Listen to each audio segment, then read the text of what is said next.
खूबसूरत और सरसब्ज वादी में एक साफ शफाफ नदी बहती थी। इस नदी के किनारे पर एक घना जंगल था जहां हर तरह के दरख्त और पौधे पाए जाते थे। इसी जंगल में एक बड़ा सा दरख्त था जिसकी शाखों पर एक खूबसूरत फाख्ता का घोंसला था।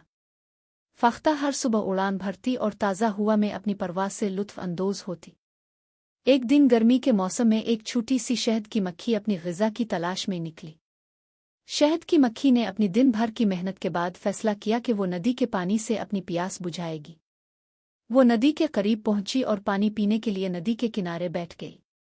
लेकिन जैसे ही वो पानी पीने लगी, इसका पाँव फिसल गया और वो नदी में गिर गई। नदी का पानी तेज था और शहद की मक्खी की जान खतरे में पड़ गई। वो डूबने लगी और अपनी जिंदगी के लिए जिदोजहद करने लगी।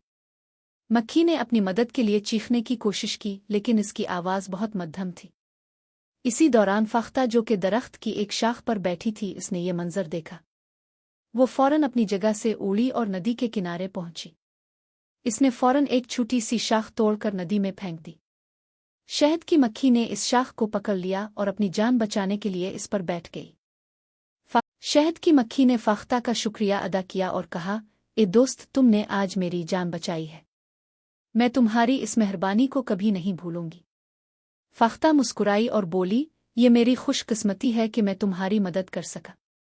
हमेशा दूसरों की मदद करने का जज्बा रखना चाहिए, क्योंकि हमें नहीं मालूम कि कब हमें खुद मदद की ज़रूरत पड़ सकती है। कुछ दिन बाद इसी जंगल में एक शिकारी आया। इसने फाख्ता को दरख्त पर बैठा हुआ देखा और सोचा कि यह बहुत खूबसूरत है, क्यों ना मैं इसे पकड़कर अपने साथ ले जाऊं। शिकारी ने अपने जाल को तैयार किया और पर फेंकने की तैयारी करने लगा। शहद की मक्खी ने जब ये मंजर देखा तो इसे फौरन वो दिन याद आया जब फाख्ता ने इसकी जान बचाई थी। इसने सोचा कि अब वक्त आ गया है कि वो फाख्ता का एहसान वापस करे। शहद की मक्खी फौरन शिकारी के पास गई और उसके हाथ पर जोर से डंक मार दिया। शिकारी दर्द से चलाया और उसका ध्यान बट गया। इसी दौरान फाख्ता ने शिकारी को आते देखा और फौरन उड़ान भरकर दूर चला गया। शिकारी का जाल खाली गया और फाख्ता की जान बच गई। कबूतर ने दूर से शहद की मक्खी को देखा और मुस्कुराते हुए कहा, दोस्ती का यही मतलब होता है कि हम एक दूसरे की मदद करें, चाहे हम कितने ही मुख्तलिफ क्यों ना। शहद की मक्खी ने जवाब दिया, सच कहा तुमने दोस्त।